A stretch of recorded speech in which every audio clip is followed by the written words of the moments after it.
Nahuhumaling ba sa iba ang iyong partner?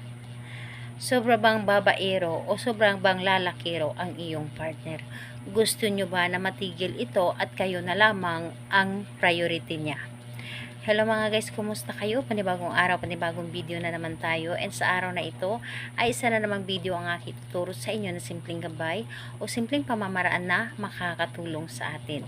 At bago ang lahat, gusto ko lang mag-disclaimer sa mga taong hindi naniniwala at hindi gusto ang mga kagaya nitong video.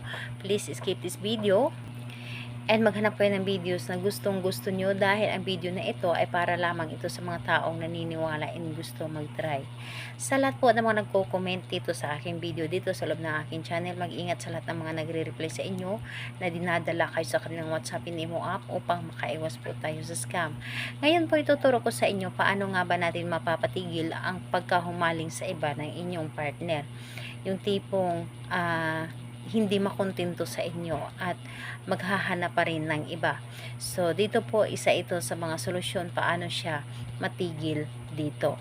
So, ang kailangan natin dito is maghanda ka ng isang cup o isang cup na kape or di kaya tea. And kailangan din natin dito ng dahon ng laurel at panulat.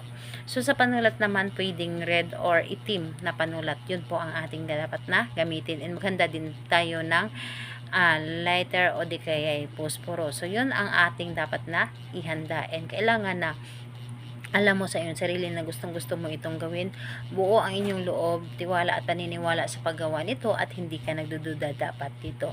So ngayon kapag ready ka na, pwede mo na itong umpisahan. So ang gagawin mo lamang dito, napakadali lamang.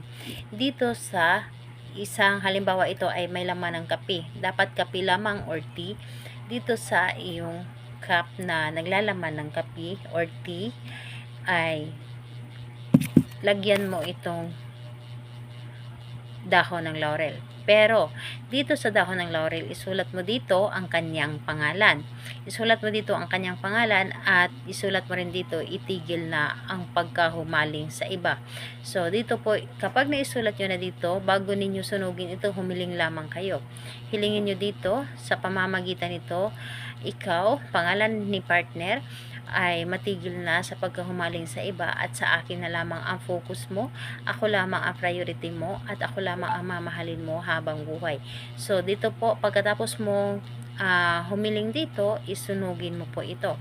Sunugin mo at yung abo niya ay isalo nyo dito sa kape. Yung abo niya, isalo dito and kailangan maubos lahat yung dahon ng laurel. At saka mo siya haluin dito. So, haluin ninyo ng haluin habang hinahalo nyo dito ay isipin ninyo na matigil na ang pagkahumaling niya sa iba. So, ayan po, ibigay ninyo ang kape na ito at ipapainom sa kanya. And dapat po halong-halo talaga ang kape at hindi makita na merong lumulutang or merong nakalagay na abo, and mas maganda na tea ang inyong gamitin dahil yung tea is meron talagang mga parang dahon-dahon. So ayun po, mas maganda po para hindi niya mapaghalataan na meron kayo ginawa. So gawin ito sa araw ng Tuesday and Friday. Yun lamang ang araw na pwede ninyong gawin. So kahit anong oras naman pwede, basta araw lamang ng Tuesday and Friday ang paggawa nito. Pwedeng pagka Tuesday, gawin ninyo, and pagka Friday, gawin ninyo ulit. Wala pong problema. Yun ang gagawin po ninyo. And think positive, ito ay gagana at matigil na ang pagkahumaling ng inyong partner sa iba. So, ayan po. Salamat po sa inyo. Bye-bye everyone. God bless us all.